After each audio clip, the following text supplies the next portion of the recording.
आज से ठीक 1 महीने पहले जब मैंने ब्रह्मचर्य पालन का संकल्प लिया था, तब मेरे मन में कई सवाल थे। क्या मैं इसे पूरी तरह से पालन कर पाऊंगा? क्या ये मेरे जीवन में कोई बदलाव लाएगा?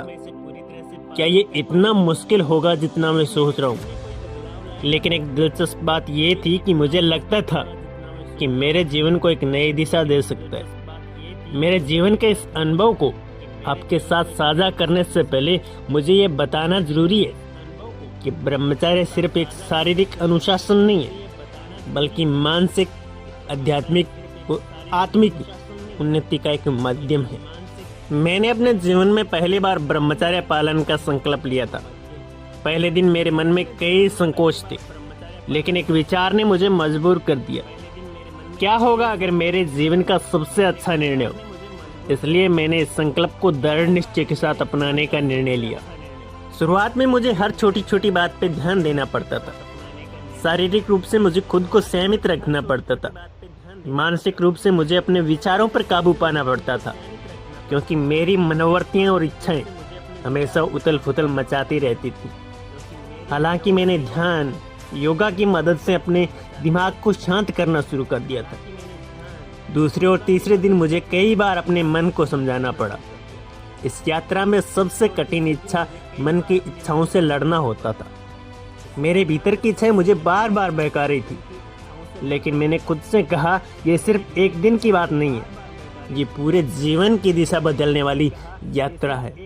मैंने खुद को व्यस्त रखने के लिए नई किताबें पढ़ना शुरू की, आत्मज्ञान की दिशा में अपना ध्यान केंद्रित किया। दिन प्रतिदिन मुझे अपने मनोबल में सुधार महसूस हो रहा था। पहले दिन के मुकाबले अब मुझे एक नई दिशा, एक नई शक्ति का एहसास होने लगा था। चौथे से 7वें दिन तक मेरी मानसिकता में भी बदलाव आ गया। ये समय मेरे लिए एक चुनौती की तरह था। बहुत बार मैंने खुद को अकेला महसूस किया। अपनी आत्मा की परीक्षा में असफल होने का डर भी था मुझे, लेकिन मैंने खुद से वादा किया था कि मैं हार नहीं मानूंगा। 7वें दिन मुझे एक गहरी मानसिक शांति का एहसास हुआ। मुझे ये समझ में आने लगा कि ब्रह्मचर्य पालन सिर्फ शारीरिक नियंत्रण का नाम नहीं है, बल्कि एक गहरी आत्म सहन और आत्मज्ञान की दिशा में बढ़ने का मार्ग है।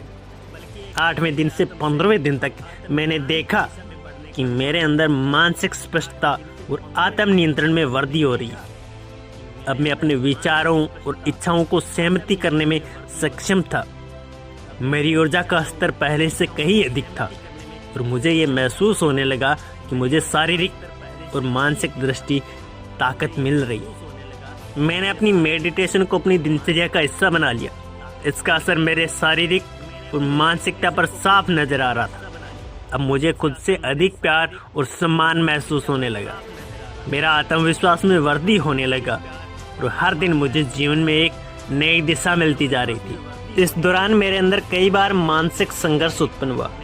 कई बार ऐसा लगा कि पूरी तरह से थक चुका हूँ, लेकिन ये महसूस किया कि ये समय मेरी असली परीक्षा ले रहा है। कभी कभी शरीर और मन दोनों थक जाते थे, लेकिन मैंने खुद से कहा, ये समय केवल एक चुनौती नहीं, बल्कि एक अवसर है। 20वें दिन मैंने ये महसूस किया कि मेरे अंदर एक गहरी शक्ति और शांति आ चुकी है। ये एक आत्मविश्वास का एहसास था जो पहले कभी नहीं हुआ था। अब मुझे समझ में आ गया था कि ब्रह्मचर्य केवल संयम का नाम नहीं है, बल्कि आत्म समर्पण और आत्मज्ञान का एक रास्ता है। 23वें दिन मैंने देखा कि ब्रह्मचर्य पालन ने मेरे जीवन में एक असाधारण बदलाव किया। मानसिक शांति, शारीरिक ऊर्जा, आत्मविश्वास में वृद्धि हुई। अब मेरे भीतर एक संतुलन था। हर दिन मैंने खुद को और अपने आसपास के लोगों को पॉजिटिव रूप में देखा। इस 30 दिन की यात्रा ने मुझे सिखाया कि शारीरिक संयम से कहीं अधिक महत्वपूर्ण मानसिक और आध्यात्मिक उन्नति है। ब्रह्मचर्य पालन सिर्फ एक शारीरिक अभ्यास नहीं है, बल्कि एक आत्मा को जागरूक करने वाली प्रक्रिया है। मुझे लगता है कि ये यात्रा मेरे जीवन का एक महत्वपूर्ण हिस्सा बन चुकी थी। आगे भी इसी तरह मैं इसको अपनाता रहूंगा। आप अपने जीवन में कैसे ब्रह्मचर्य का पालन करना चाहते हैं, वो आप कमेंट सेक्शन में ज़रूर बताना।